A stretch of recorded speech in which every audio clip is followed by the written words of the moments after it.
Yeah, Look at this thing. yeah. Too up, too down. Look at this Hey, thing.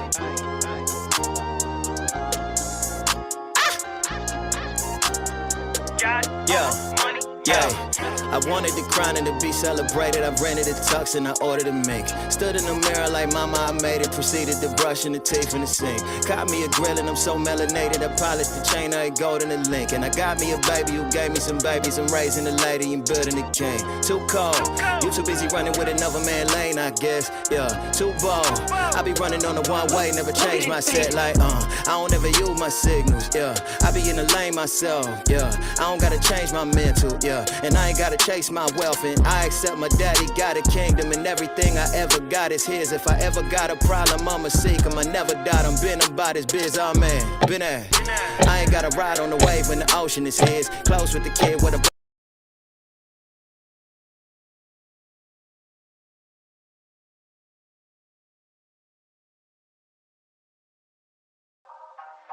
What's good, baby? It's your boy Dale. I'm back in the saddle again. Our motto is to buy, build. We already bought it already, so we already own it, free and clear. Refinance to long-term debt, cash flow. That is the motto. Cliff, man, is that a pretty strong motto, man? What do you think? Man, the model is strong. Like, you're getting each piece of the invest, right?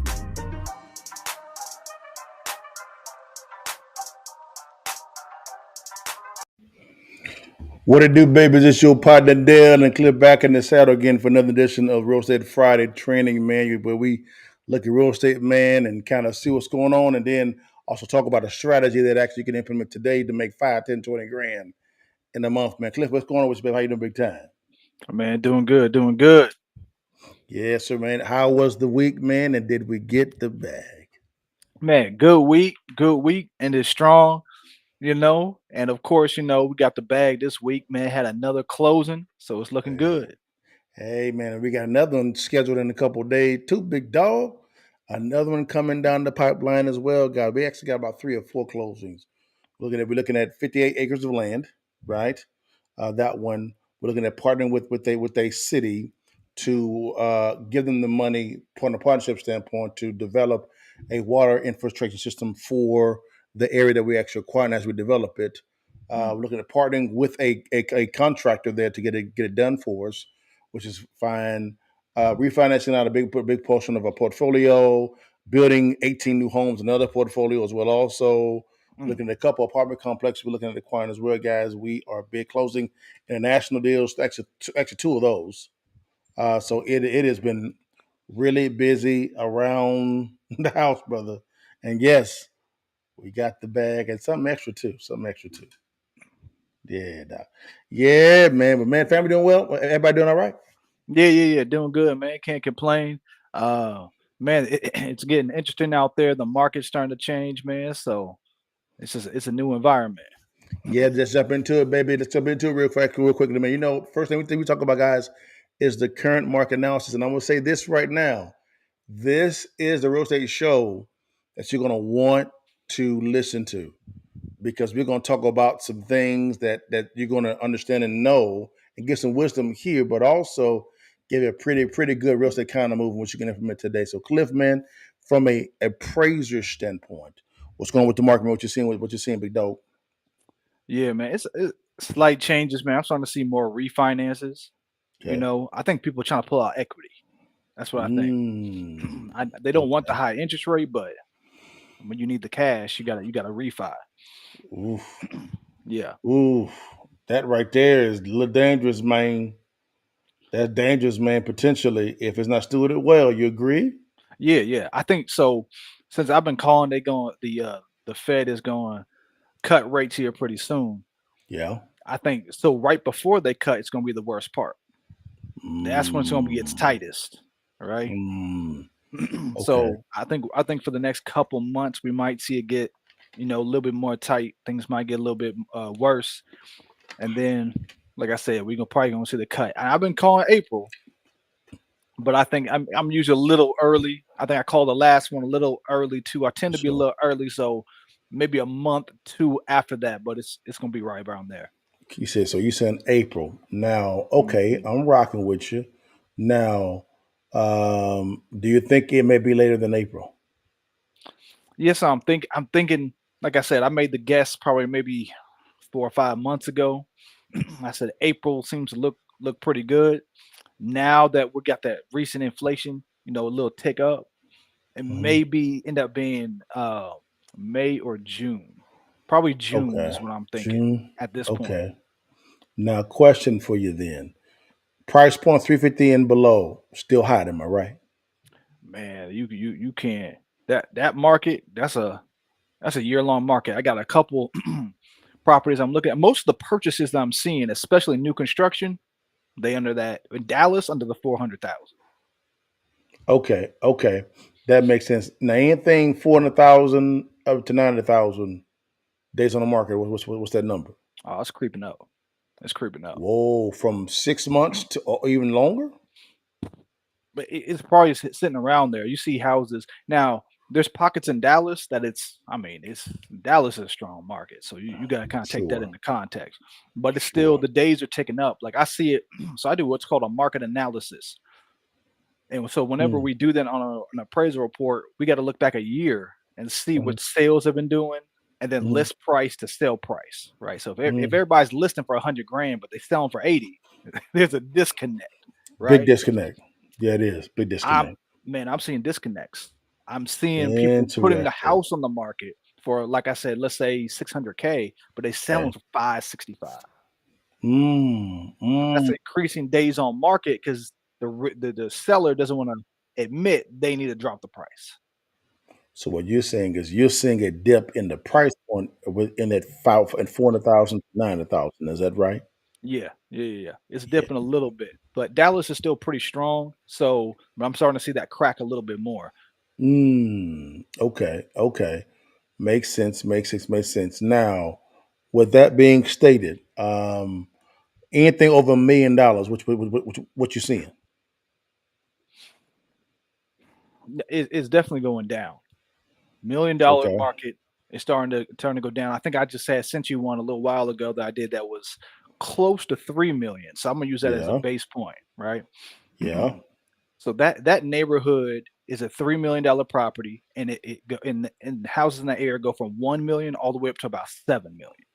I can see that. I can see that. Yeah, I can see that. Now, so you're saying about 7 million. So days on market for those $1 million homes. What are you seeing?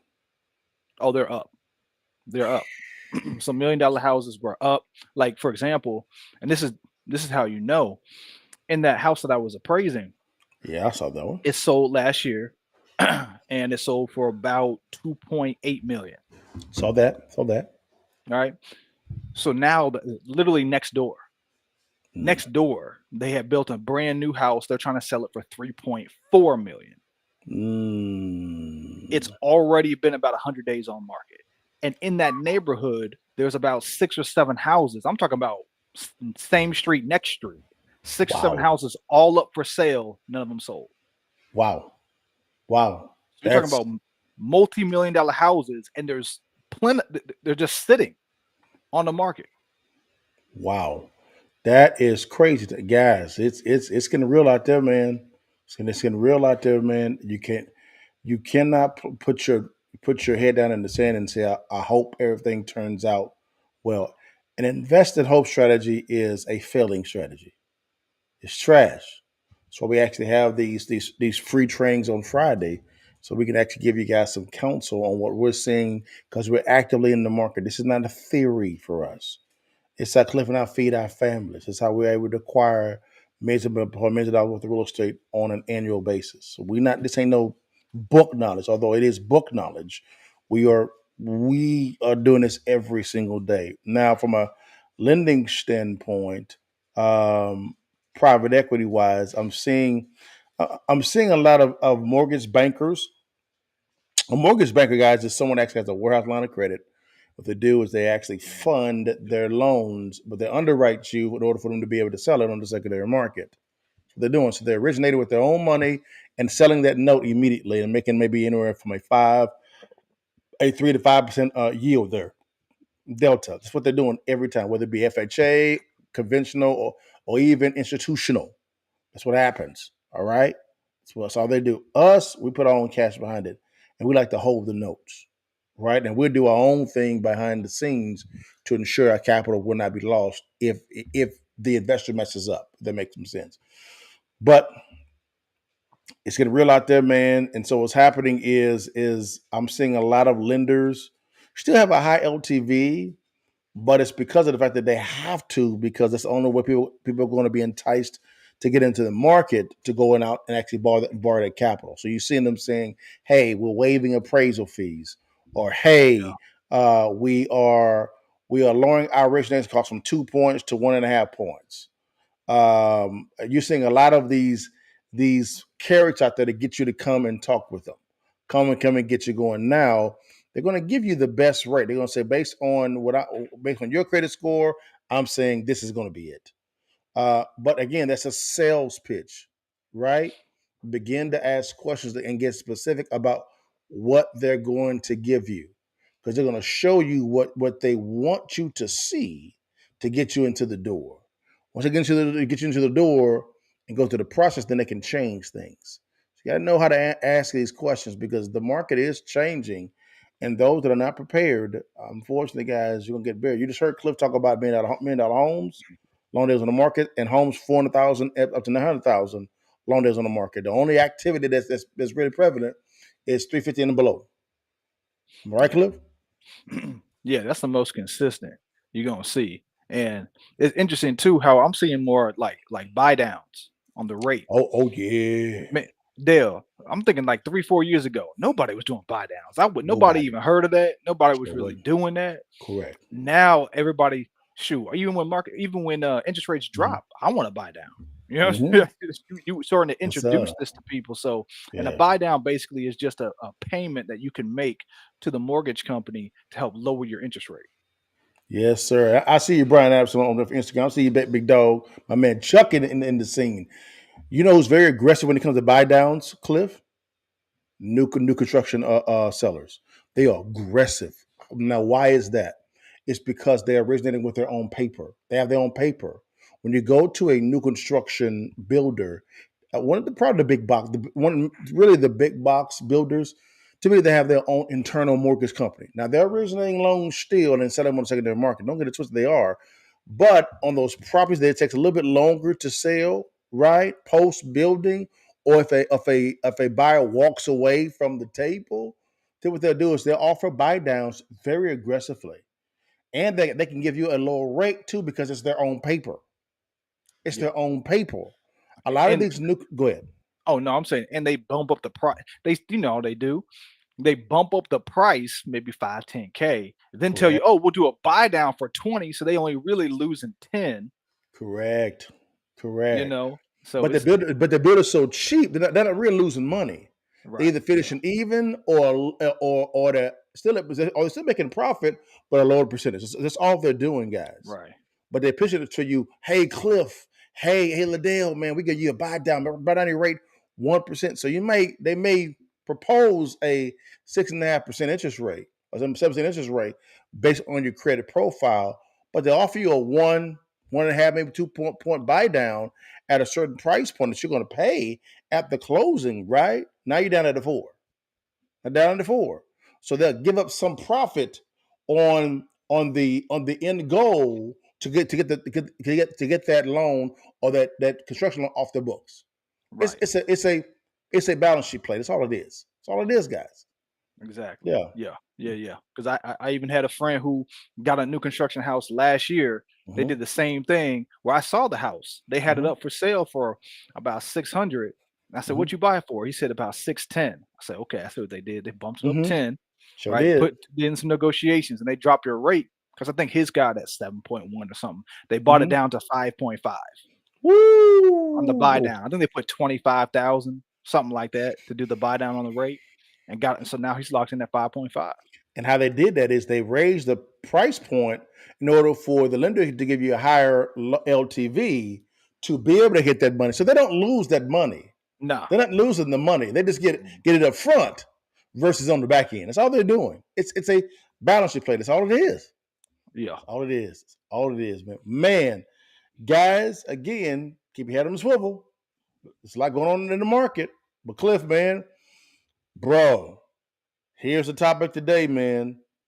The government, specifically President Biden, has proposed in its 2025 budget a $7.3 trillion budget with $2 trillion of higher taxes in that thing.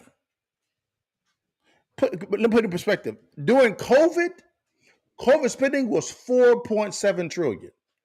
COVID.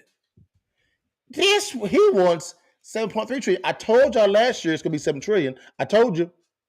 I told you. I told y'all 7. I was off. It's 7.3 trillion. So it's higher. Right? Let's listen to this real fast. They respond. Because Bill O'Reilly actually went in hard on this thing, man.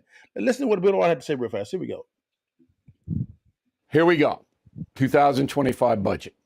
President Biden has proposed federal spending of $7.3 trillion. Wow. That is irresponsible. It is dangerous to you and me, and it is shocking. Before COVID, the highest federal spending was $4.75 trillion. Jesus. Biden wants $7.3 trillion. Wow.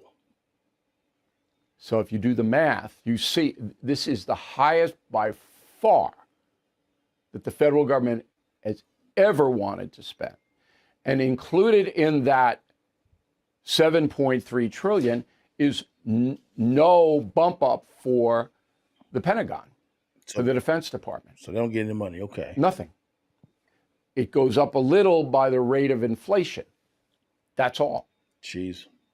So all of this money is spent in the income redistribution area. And that's my message of the day on BillO'Reilly.com.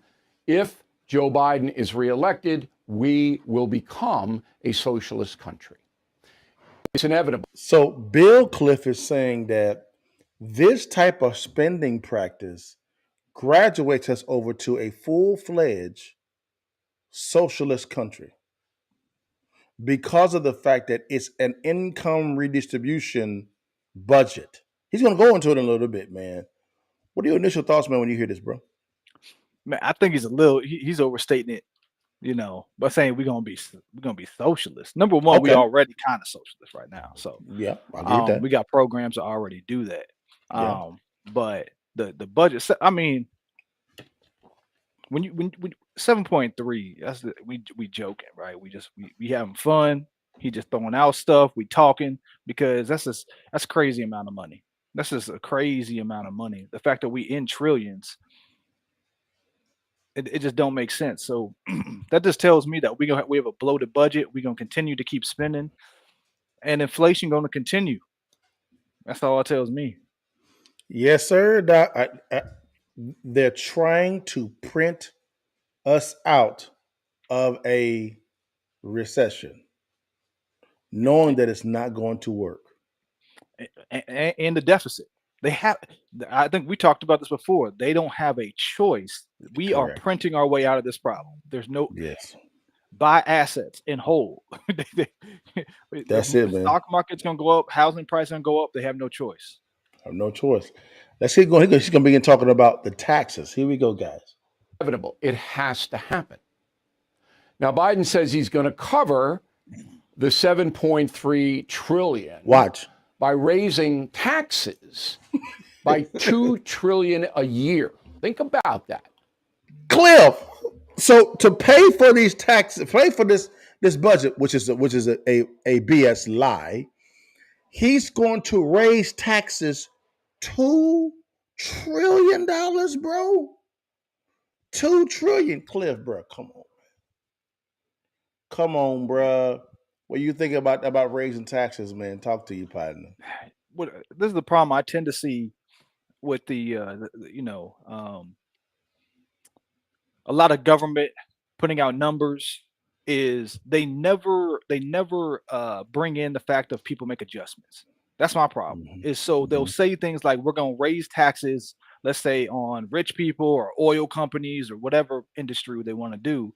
And then the company goes, oh, okay, we're just going to put it all in the R&D. so we get a tax we get a tax reduction there, or Yeah.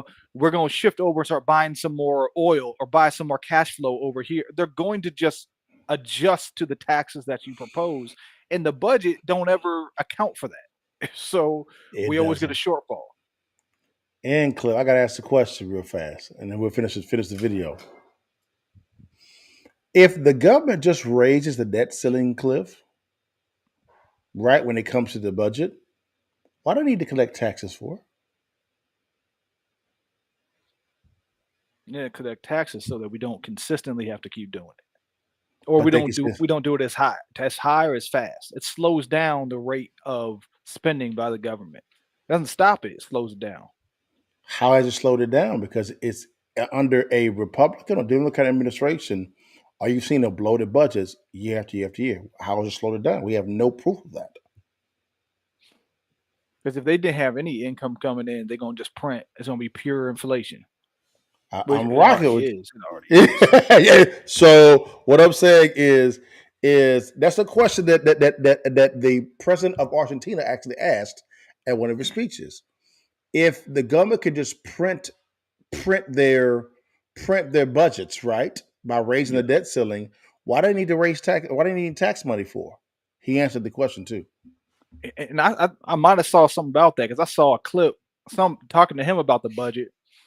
Man, he slashed a bunch of stuff in Argentina, and they're in a surplus, Mm-hmm. which he's proven that all these government programs, Mm-hmm. as much as you like them, you may like some, may not like some, whatever it is, they cost a lot of money, and if you cut them, all of a sudden we got money for stuff. The money starts Mm-hmm. flowing in.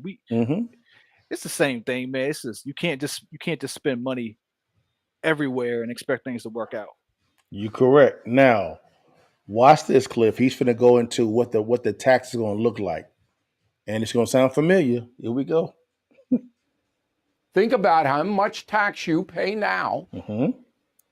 He wants $2 trillion more from the American public and business Okay. than he has now. A year.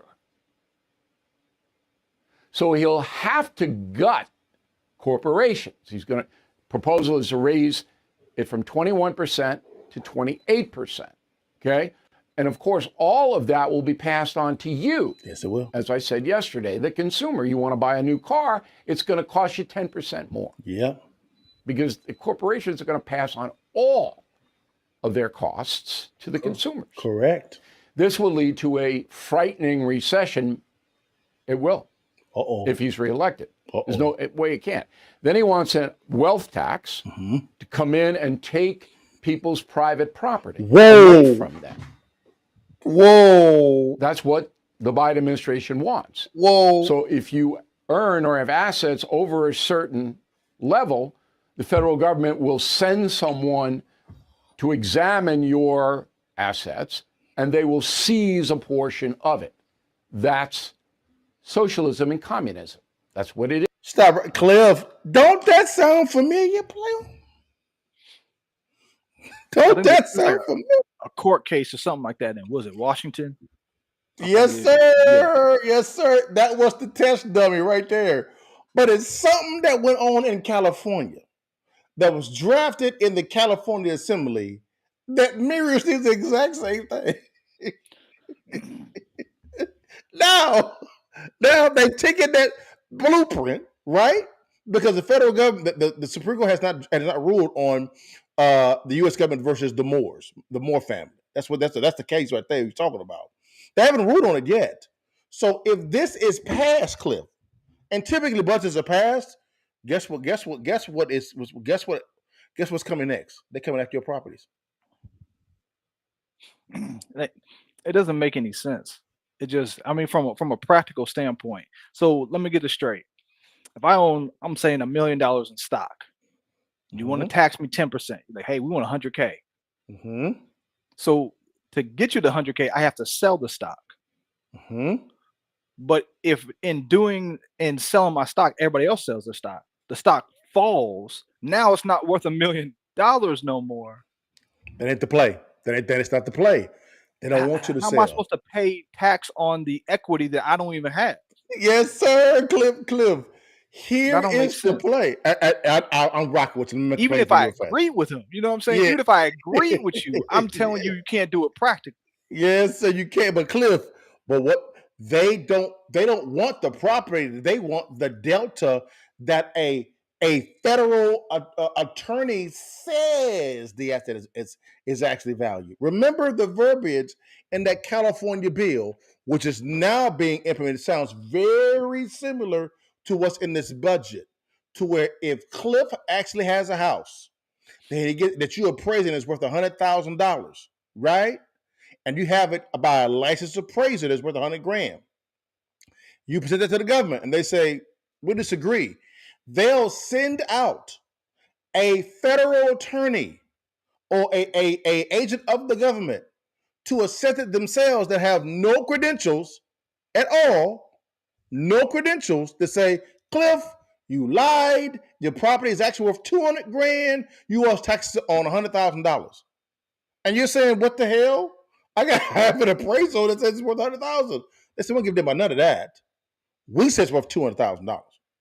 That sounds familiar to the Trump case in New York, the California bill, or what's going on that was actually drafted, which they say is now is dead, but it's going to get revived again because they're waiting on the verdict on the Moore versus the U.S. government case in Washington. And they've already been taxed on that money already.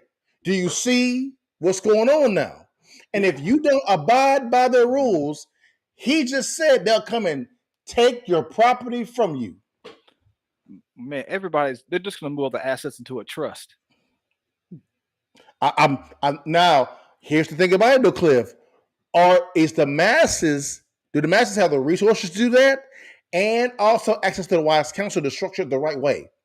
Nah, The answer is nah. no. The rich, but the money they said they're going after the rich. But if I'm gonna be like, well, I don't even own it. I'm gonna put it into a trust. Then you have to go after the trust, and it's crazy. That's a sales pitch. They know they can't. They know they're not going to go after the rich because the rich are funding their campaigns. Why would you go after your benefactor? That didn't make any sense at all. It's strategy. We're going to tell them the rich really come after you guys. That's what's going on. Oh yeah, So, yeah. I think they had a study that said that about taxes, that most of the actual tax, in terms of going after them with the IRS or for non-tax payment is not rich people, it's small business owners. Like they correct, go after them for small amounts of money that they try to get, correct, that's most of it. correct, brother. Yeah. Again, look at what's going on. Began with the Moore versus the U.S. government in Washington after they were already taxed, unconstitutional. They began writing the bill in California. Gavin Newsom says he shuts it down and says no, I don't want to sign it. So it's theoretically dead. And now they actually implemented this strategy when it came to Trump and his case in New York, where someone declared a value that was opposed to any industry norms and any government entities in another state, Florida, and now it winds up to being in Biden's budget. Sounds familiar, doesn't it? Well, I mean, yeah, it sounds like they're trying to figure out a way to get additional tax revenue, but the problem is that you're overspending. So you're saying it's a tax problem, but it seems like it's more like a spending problem It because you're is a having to. spending problem. We're already getting tax revenue, plus you're printing, and you're still having the issues because you got too Yes, much money going out the door. we've received $4 trillion in tax revenue, and we spend $6 trillion in money, and the spending is based on deficit spending. So I ask the question: we know for a fact that we're spending more than we're bringing in. Why do you keep raising the debt ceiling? Why do you keep doing this all the time? Why? Where's this tax money flowing to? Wait. I see what you're saying, right? With the dude from Argentina, you're doing basic math. You're saying we bring in 4, we spend in 6, but in his budget, it's let's say 7, Mhm. right? We're gonna spend 7, so that means 3 is deficit spending. That's basically half. So why not cut our taxes in half? Cut the government in half. Where's that money flowing to? Because it ain't going toward the principal. Uh-oh. So hold up. Hold up. But you Yes, also got sir. you on a point there. So if the government is inflating the money, right? Huh? How are they Yep. inflating it? Through the Huh? treasury bonds. Who Mm-hmm. owns the treasury bonds? Come on. Come on. Who does? It's Tell the us. banks, and it's the banks and the rich. Huh? Yep. Yes, sir. Which is also the fact that the Fed just basically all they've Right. Yeah, done yeah, yeah. is just increase the size of the balance sheet. That's all they're doing. They're Yeah. originating bonds and T bills and then buying them back for themselves. That's all they're doing. Right. That's all they're Yeah, yeah, doing. yeah. Yeah. Create So them and then buy it with fake money. so Cliff, look what's to the math. Now the budget is $7 trillion, right? We're collecting $4 trillion, right? In Hmm. revenue and taxes. So right now, but he wants to raise taxes by $2 trillion. We're still in the rears. So we spent $6 trillion. So now we spend seven on top of that. That's if it's seven. The $7 trillion is, but that's for year 2025. For year 2025. So now, if my math is right, $13 trillion in a deficit, and we want to bring it in. That's if he does do this $2 trillion tax thing. 4 plus 2 is 6. Spending 13, collecting 6. Huh? Where is this tax money going to? Because it ain't going toward the principal. Nah, It's not. it's going to the treasury. Yeah, it's paying it's treasury those treasury It can't bonds. be going toward. It can't be going toward the treasury at all. Why? Because of the fact that the treasury is still raising the debt ceiling for them to be able to originate more T bills. Nothing's going toward the principal. Where is the tax money going to? Man, so you're telling me if you're a billionaire, Come on. you just buy treasury bonds, and literally you're getting paid to float the government's money. Come on. Come on. Man, it's Where's that tax money going it's to, Clip? It ain't going it's toward the principal. man, this is messed up, man. Because it's like it's the same thing they did in 2008. So a lot of people think like, Mm. okay, we gave the banks money to bail them out, right? Uh-huh. The banks, they didn't do anything with that. What they did was they said we're going to borrow at 1%, Mm-hmm. but the Treasury was paying out 3 or 4%. I think it was 3% at the time. Mm-hmm. So let me get this straight. If I get $1 billion Mm-hmm. and I owe 1%, Mm-hmm. and then I turn around and go, let me buy some treasuries at 3%. I make 2% on billions of dollars. So I earn millions in cash flow from the people who gave me the money. They're paying you to take cash flow. How you get that deal? I want that deal. They keep playing my, these games with these big companies and these ultra rich in the banks, man. It's crazy. my question is, where is the tax money revenue going to? Because it ain't going toward the principal. Where is it going? Where's it going? That's a logical. Is that a logical question? Yeah, I mean it's because we're floating the debt. It's going up higher. It's going to eat more, right? So that's why I keep saying they have to cut the interest rates because right now, how much we paying in deficit on that high interest, it's too It's much. it's too much, Cliff. Man, it's just It's a wild. question. When I heard that question from the Argentine person, I was like, that's a great question. Like, word. I'm like, oh, so this math ain't making no sense. Like, wait a minute. Where is it going? Well, we don't know, man. But I digress. But guys, Jamie Dimon calls out the Fed for flip flopping. I think Cliff is gonna like this because Cliff has been saying the Fed's been playing games. Playing games. So let's see what the number one banker in the world is saying. Because when Jamie Dimon speaks, people listen. Here we go. Let's get it. Jamie Dimon says the Fed should hold off on rate cuts as its credibility is a little bit at stake. I think they have to be data dependent, he said. If I were them, I would wait. After all, they can always cut it quickly and dramatically, said Dimon, who dialed into the event remotely. Their credibility is a little bit at stake. I would even wait past June and let it all sort out. Dimon caution is based on his view that even though the U.S. economy is kind of booming right now, there's still a risk in could enter recession. The Fed has cut interest rates multiple times since March of 2022 to cool high inflation while trying to steer the economy into making what's known as a soft landing when the economy cools enough to bring inflation down without falling into recession. The U.S. economy appears resilient even after numerous rounds of interest rate hikes. Job growth remains robust and consumer spending is still strong. Tom, what is he saying here? Well, what Jamie is saying is, will the Fed please stick to a plan so I can make money? That's what Jamie Dimon is saying for the second. And I'll tell you why. His credibility problem was last year, all of the Fed estimates and the Fed's own statements, how many rate cuts would we expect this year? Up to 6. Remember that?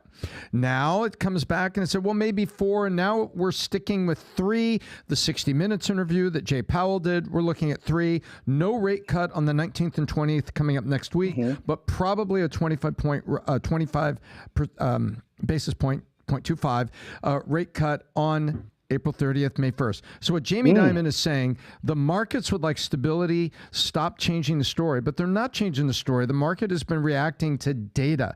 And he said he gave him credit for being data driven, but Jamie Dimon is, he wants stable markets because that's how the banks make money. And, you know, it was 6 and it was 4, then it was 3, but it's because things have happened. And by the way, you know where inflation is in the most recent report? 3.12. Yeah, it creeped up a little bit. It creeped up a little bit. 2.7 to 3.1. So now who sounds right?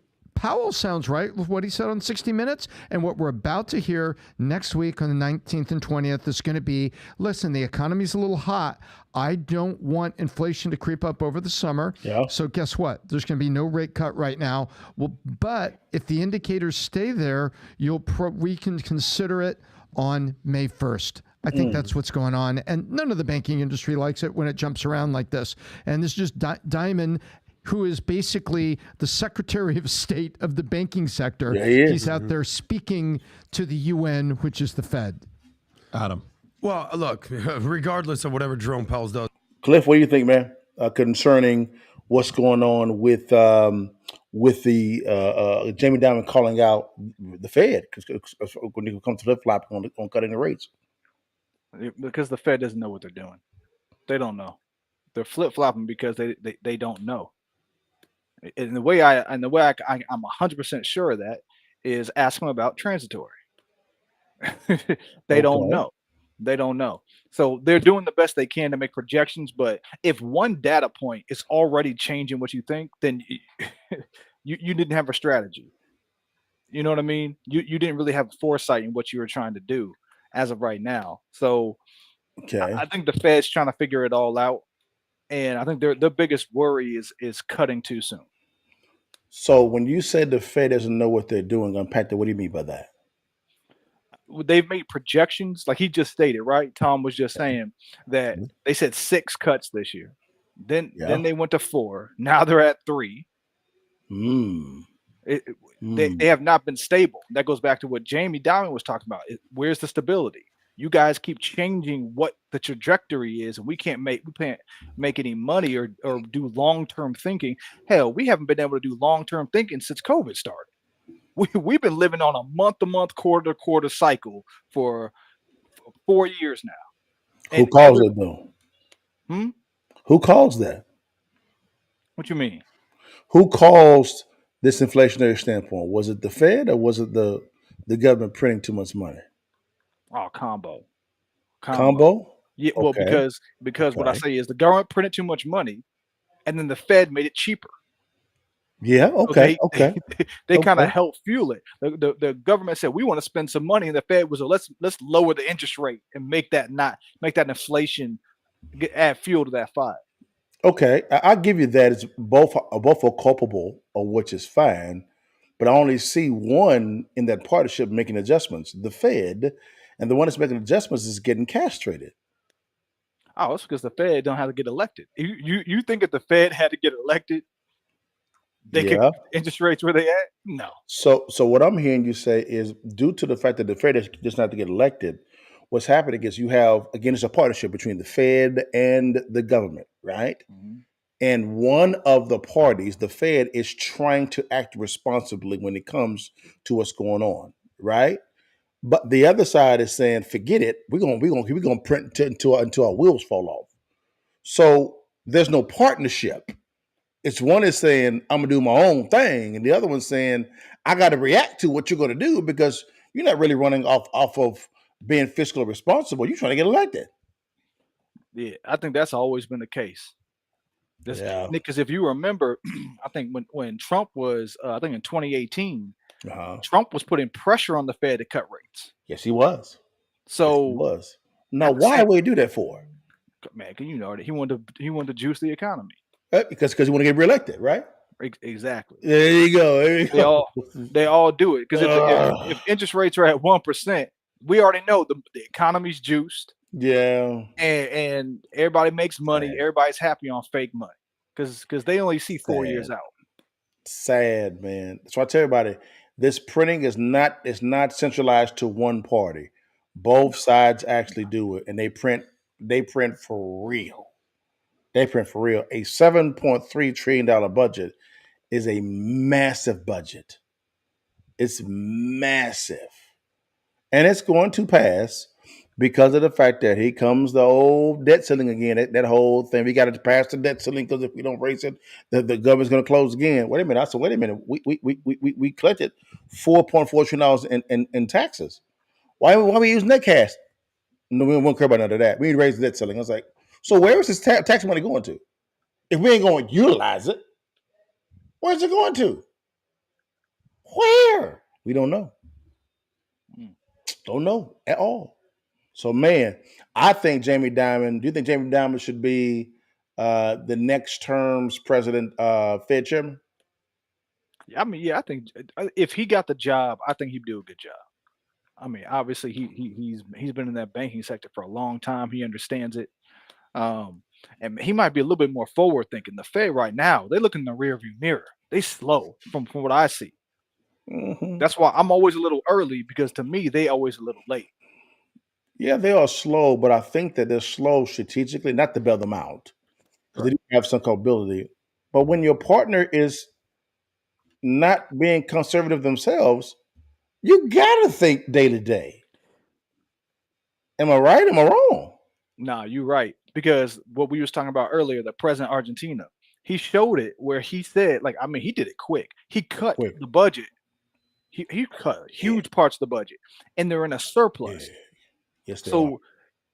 So what that means is if we were to make some instead of raising how much money we need in the budget, if we cut some parts of the budget, inflation would go down. Then we could possibly cut interest rates because now we don't have as big inflation. You're Correct. right. The interest rates have to stay high if we keep printing. And this is what I mean when I say I'm concerned. Is people are coming to the assumption if the Fed cuts the rates, and we're not talking about a 2 or 3 basis point. We're talking about 1/4%. 1/4%. That's 0.25%. It's nothing. It's nothing. Now I save some money. Don't get it twisted, but it's not a huge cut. And people are saying, well, when that happens, boy, the money will come sideline. I'm like, you guys are forgetting something. Two factors. The government will not stop printing. And the Fed has to account for that unpredictable spending, right? We know they're going to spend more. Is the fact of how much. And then number two, because of the spending, there is an inflationary rate. And newsflash, guys, every year the inflation rate does not begin back at zero. It just adds on to what it was last year. So if it was 9% one year and in the next year it was 5%, that's 14%. It does not start over at zero. But how they communicate is they say, well, the inflation rate is month to month is 3%. They're not telling you it's 3% compounded. Right. Yeah. You know what I'm saying? Yeah. Let's stop the game, man. Yeah. Because if you add up all the inflation since COVID, we're up 25%. Gotcha. The actual inflation since COVID is 25%. Mm. So if you had a $400,000 house, now it's $500,000. Wow. 25%. That is crazy town. So, guys, what should you ask whenever you hear inflation rate? Great. And they say it's 3.1%. What was it last year? 7. Which means it's 10.1%. Got it. It's that simple. Yeah, It's hard. it almost makes you think if I think somebody did it too. If you didn't do it that way, if you didn't inflate, what would happen to things like asset prices of real estate and stocks? Really, what would happen is the dividends would be worth way more. Correct. They'd be worth way more because you wouldn't have that inflationary part of just holding and doing Correct. nothing and let it inflate away. And the only thing that That's would make right. sense is to try to get a return on the dividend. He's correct. Cliff is right, man. Cliff is right, man. But Cliff, man, let's dive into. We spent a lot of time on both of these topics, which is really good. People like when we talk about this. Let's talk about the real estate kind of move, guys. Cliff, quick question. The government's not gonna stop printing. You have an unpredictable Fed because of the partner not printing, and the inflation costs for the consumers that's costing more for them to live. Based on those three variables, those three factors, what type of deals do you see in the real estate investing game is going to be the most profitable strategies moving forward? I see a lot of opportunity in new construction. I think there's Mm. a lot of flexibility, um, especially I'm starting to see uh, strategically where they make sense Yeah. because I'm starting to see some in Dallas. Um, I also think it's a good idea to start buying right now, trying to do that now. And I still keep saying it for a period of time because interest rates are high, right? Yeah. Yeah. Days on market are also high. You Yeah. can Yeah. always refinance in 3 years if you're playing the long game when interest Mm. rates are lower, but you Mm. can't get the price you can today. Mm. The price today is negotiable. You can get it low. Yes, it may have a 7%, or if you're getting a rental, 8%. Yeah, that may hurt. You may not make cash flow for a year, maybe two. But when that thing drops to 6% and you have 10, 15, 20 houses, Yeah. your cash flow jumps up $1,000, $2,000. It does. It does. So basically, what you're saying, pay now or pay later, Right. depending on the context. I agree with that. You focus a little bit on the new construction, which is great. I would say for me, that rental market, man, is going to be prevalent because of the fact that, guys, um, America is going into a renter nation. Right now, private equity companies have bought 40% of real estate in the US. 40%. Don't be surprised if it flips over to 60%. Because right now you have 60% home ownership, 40% private equity or investor owned properties. That's going to flip. It's going to be 60% private equity investor, 40% home ownership. Because of the variable of government printing too much, cost of living is going up due to inflation. So what's going to happen? Every time it's going to flip. It's going to Yeah. flip. Watch. It's going to flip. Cliff, you agree or Yeah. you disagree? Yeah. I agree. I agree. I think that's already seen it. We're already seeing the trajectory of that. More people want to, there's a delay. Where the Mhm. average age of most people buying their first house was, I think, 25, 26. Now it's It is. 28 to 30. So that means you're renting 2 to 3 years longer than normal, and Right. that trend is not slowing down. So that means Mhm. in 10 years it's going to add an extra two.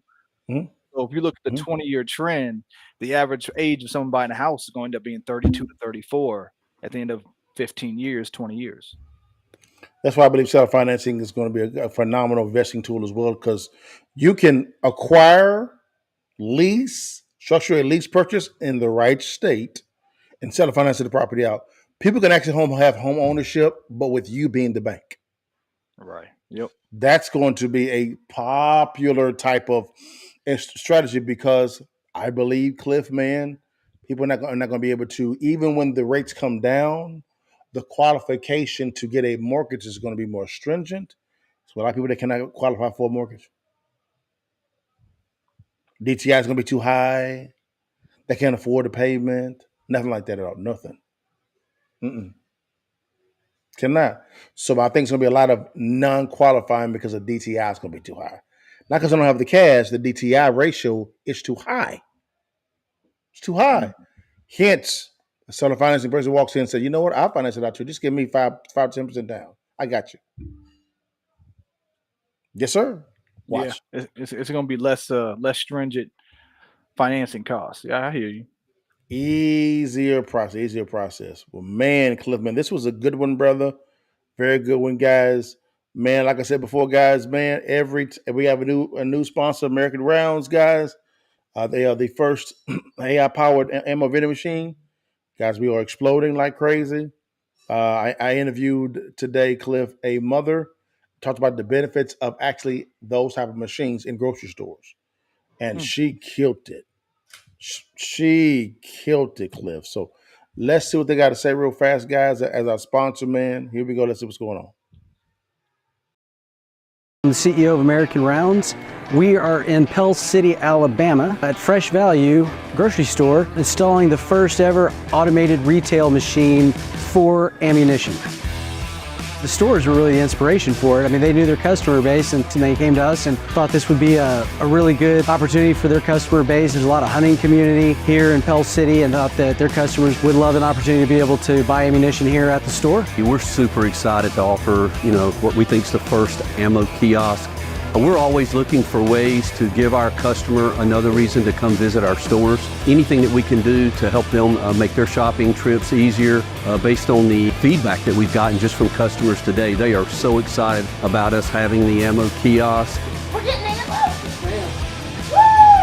One of the ways we're changing the landscape of ammunition sales is to make it more available. Being able to move into a place like a grocery store, supermarket makes it a lot more available to the public. But we're taking a different approach to it. Traditionally, ammunition is sold at outdoor type stores, your sporting goods stores, and it just sits on a shelf. It's very accessible. Because of that, there's a high rate of theft. But with our machines, as you can see here, we have a very secure automated retail machine. We're able to age verify. We scan a driver's license. It then takes 360 facial recognition for the purchase and matches it to the ID. So the machines really provide an opportunity for safe, affordable, and available ammunition sales. There is no doubt that foot traffic will increase based on the feedback that we've gotten. And again, we're super excited not only to have it here, but in other locations in Fresh Value as well. We're really excited about where we're going. We are going to continue to expand here in Alabama. We have a machine slated to go into Oklahoma, Louisiana, Texas. So over the next year, we're looking forward to, seeing these roll out all throughout the South and the Southeast.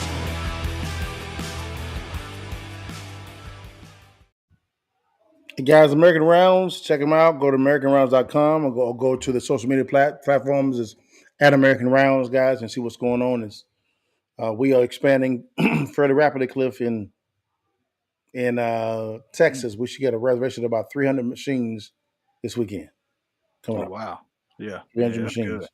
It's going to be pretty cool. The valuation of this thing, man, it's going to be sick with the IP as well as with the logistical delivery and also the ammo machine itself. We're looking at over $1 billion company very easily.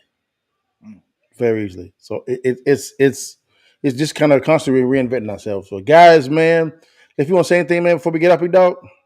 Nah, man, just the same thing I say every week. Man, you're only one deal away. So just get started. Get started, guys. Well, man, guys, thank you for your time. You know how to end it every time before you leave and while you can. You see that thing, but take that damn picture, give it to your mama, them guys, and holler at your partner. See you guys next Friday, guys. All right, you guys. Peace. Thanks. Bless God, give thanks.